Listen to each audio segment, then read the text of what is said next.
Olsi, kemi bisedime mes palëve për të arritur një marrëveshje, pasi duket nga raportimet e mediave ndërkombëtare, thuhet se Irani ka dërguar paketën e propozimeve Shtetit Bashkuar të Amerikës, madje edhe një reagim i Gardës Revolucionare thoshte që ne jemi të gatshëm për të luftuar, ose Donald Trump do pranoj një, le të themi, marrëveshje që si levërdis.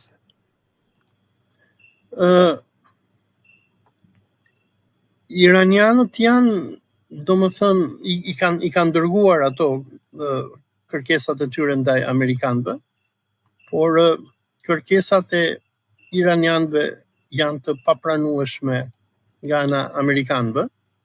Iranianët, në mënyrë që çështja të kthehet në normalitet sikur ka qenë më herët, i kanë kërkuar amerikanëve që të jepet fund luftës kundër Gazës edhe Palestinës, të kenë një marrëveshje me amerikanët që ata nuk do goditen më nga amerikanët, por edhe nga Izraeli, të heqin bazat e tyre nga vendet e Gjirit Persik, dhe sikur edhe deklaroi Ayatollah Moshtaba Khamenei përpara 2 ditësh, iranianët duan që të njihet nga Amerika kontrolli iranian mbi kanalin e Hormuzit.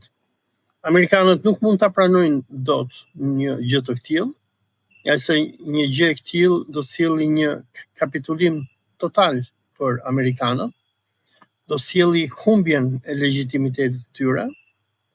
Në anën tjetër, duhet të kuptojmë edhe një gjë që amerikanëve u ka rënë shumë prestigji i tyre ndërkombëtar pas luftës së fundit 40 ditëshe, nga që për herë të parë në historinë e perandorisë amerikane, që prej mbarimit të luftës së dytë botërore, një fuqi, që është Irani, ka arritur që jo vetëm të detyrojë amerikanët që të tërhiqen dhe të kërkojnë armë pushim, por bazat e tyre, aviacioni i tyre është bombarduar dhe sulmuar nga iranianët, sikur asnjë shtet nuk e ka bërë më herët, që nga koha e sulmit të Pearl Harborit që Japonia bëri në luftën e dytë botërore, apo sulmet që Gjermania dhe Italia bënin kundër amerikanëve. Pra, amerikanët gjenden në një situatë shumë të vështirë. Në anën tjetër,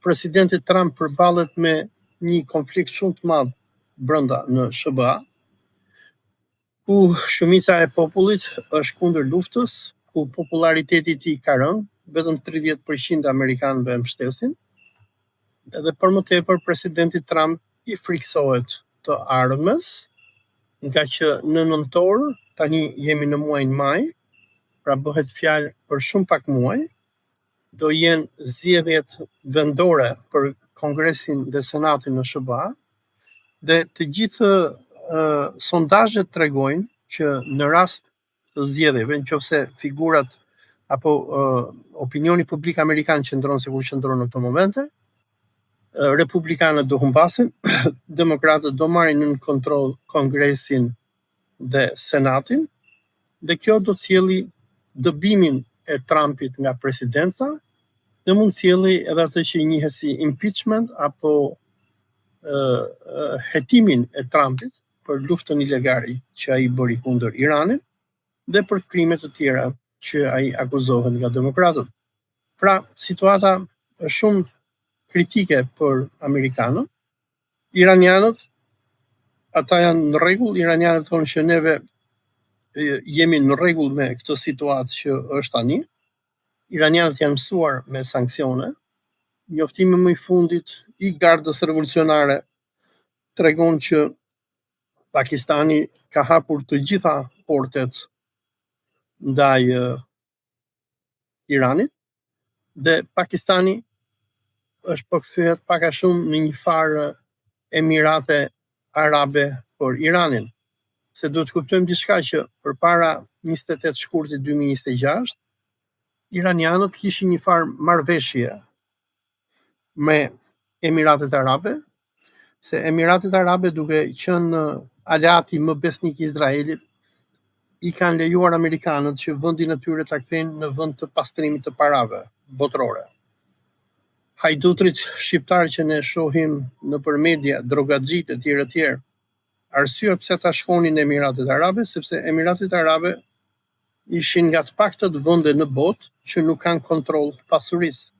Do të thënë ti mund të u merrje me drogë, me terrorizëm, Emiratet nuk të thonin asgjë për sa kohë që ti sillje lekët dhe investohen ato vend. Dhe nën këtë ombrell të kësaj kazinoje të madhe që ishin në Emiratet Arabe, edhe Irani i përdorte Emiratet për të bërë tregti me botën, nga që ishte nën sanksione totale nga amerikanët, dhe portet e Dubai dhe Abu Dhabit ishin nga portet kryesore me të cilat bënte tregti Irani. Por pas luftës 40 ditore dhe pasi u kuptua botërisht bashkëpunimi i thellë i Emirateve me Izraelin, në këto momente Pakistani po kthehet në Emiratet e dyta, portet e Pakistanit janë hapur totalisht ndaj Iranit. Irani vazhdon tregtin dhe ato sanksionet që apo embargoja që amerikanët i vun Iranit nuk po funksionon.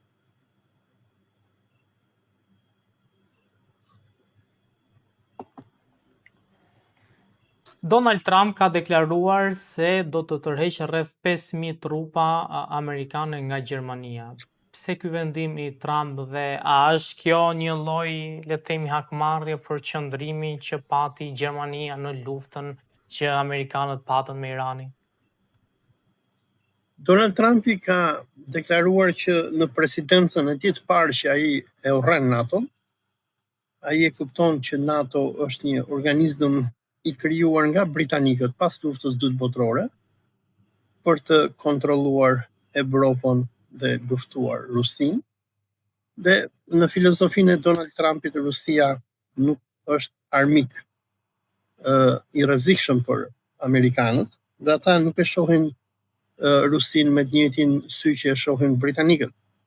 Do të kujtojmë këtu që javën e kaluar mbreti Charles vizitoi Washingtonin, Kongresin Amerikan, Shtëpinë e Bardhë e tjerë, ku personi më i rëndësishëm i Evropës pas luftës dytë botërore, mbreti i Londrës, u apeloi amerikanëve për ndihmë në luftën kundër Rusisë dhe mbrojtjen e Ukrainës.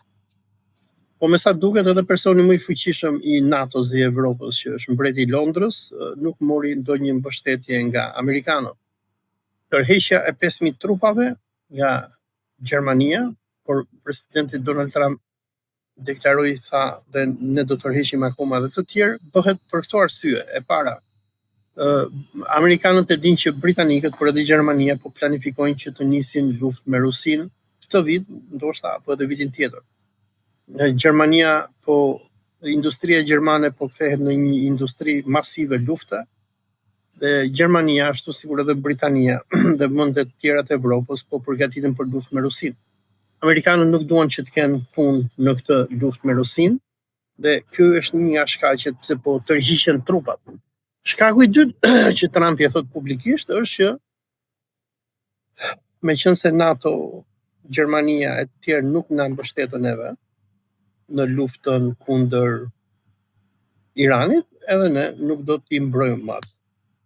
Dhe sikur edhe kancelari gjerman Scholz njoftoi, tha ne ishim përgatitur për këtë, dhe evropianët e dinë që amerikanët po tërhiqen nga Evropa.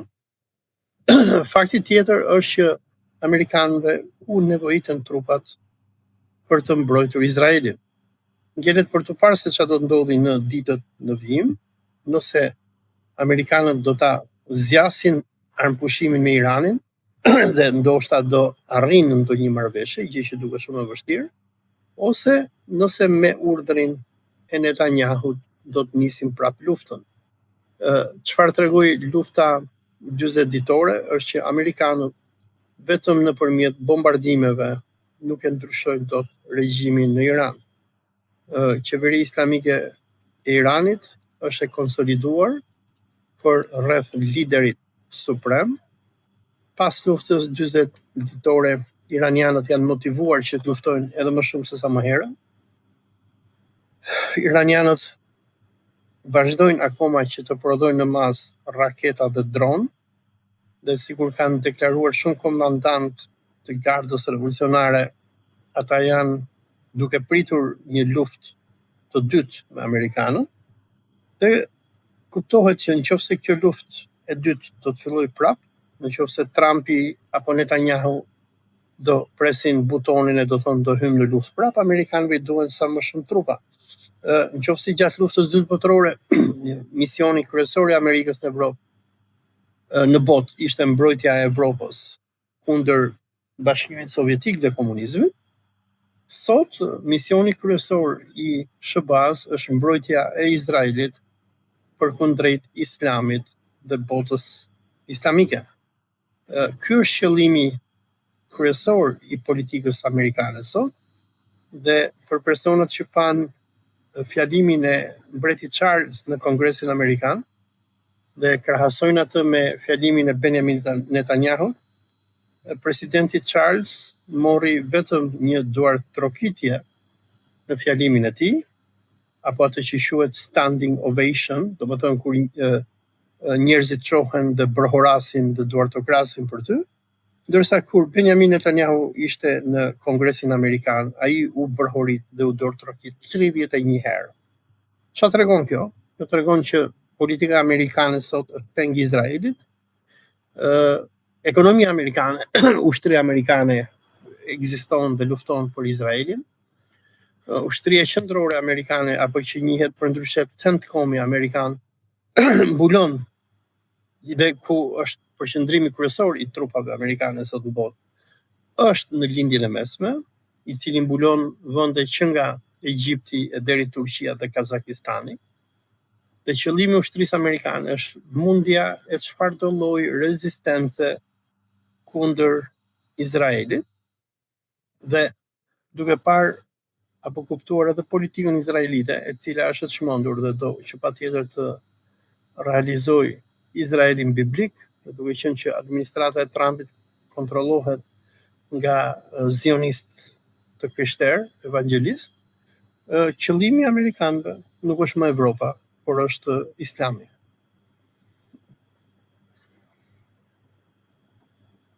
Sigurisht që ju e përmendët e cekët pak edhe vizitën e Charlesit në Amerikë. Si u duk kjo vizitë dhe a u duk sikur Trumpi kishte një lloj vogëlsie ndaj mbretit Charles? Trumpi ka një farë kompleks inferioriteti ndaj mbretit Charles, nga që tek e fundit fare janë britanikët ata që shpikën Amerikën, dhe amerikanët gjithmonë i shohin britanikët pak a shumë sikur kosovarët i shohin shqiptarët e Shqipërisë, se ai vllai që është më i vjetër apo më i madh etj. Dhe unë mendoj se një nga arsyet pse mbreti Charles ka shkuar aty, ndoshta ka të bëjë edhe me lidhjen që Trumpi domethënë ka më shumë respekt për atë se sa ka për kryeministin Starmer. Britanikët në këto momente janë shumë të dëshpëruar. Ata po e humbasin luftën në Ukrainë. Ne kemi hyrë në vitin e 4 të luftës, dhe Rusia vetëm vazhdon që merr fshatra dhe bën përparime, dhe shkuarja e mbretit Charles në Washington, ku ndër të tjera ai përmendi edhe rastin e Winston Churchillit, se si Churchilli e mundi e bindi presidentin Roosevelt gjatë luftës dytë botërore që t'i bashkohej Britanisë në luftën kundër Gjermanisë naziste. Mendoj që edhe shkuarja e Charlesit ka të bëjë pak a shumë me një akt të dëshpëruar që britanikët janë duke bërë në këto momente për të bindur amerikanët. Por Trumpi si person kokfort dhe fodull që është, edhe në anën tjetër si person që është i kapur nga lobi i Izraelit, me sa duket nuk është përgjigjur sikur duhet, edhe vetë mbretit Londrës Charlesi.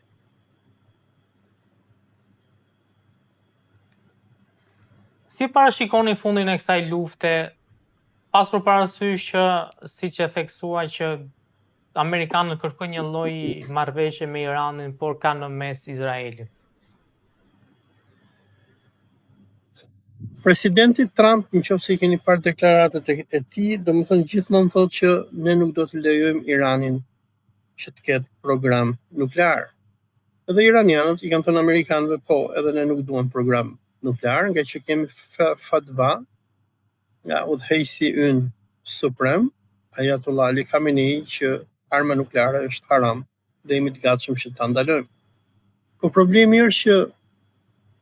nuk është arma nukleare iraniane, e cila për mua është gabim nga ana iraniane. Për mua, unë po t'isha udhëheqësi suprem i Iranit, unë do kisha zhvilluar bombën, nga që vetëm bomba atomike do largonte dhe tronte amerikanët dhe izraelitët.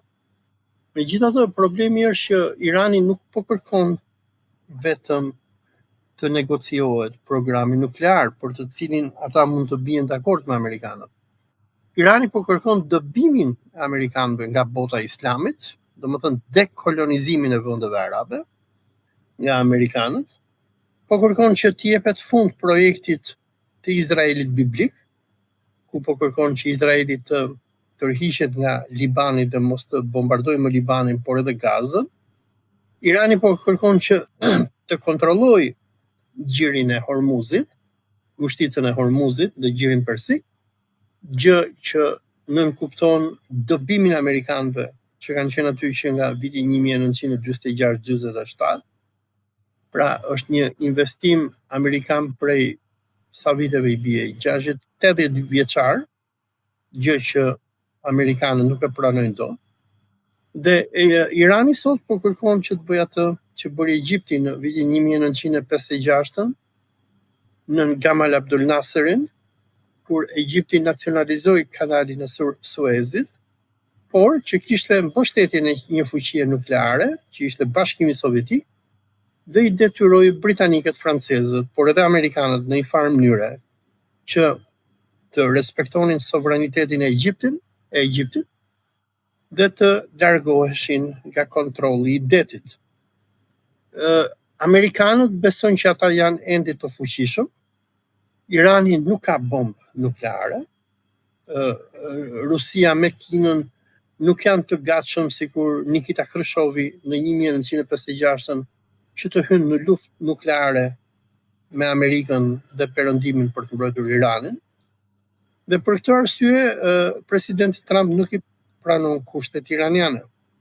Tani ngelet për të parë se si do shkojnë, domethënë, a do kemi ndonjë marrëveshje apo jo, dhe kush do t'jetë pala e parë që do dorëzohet.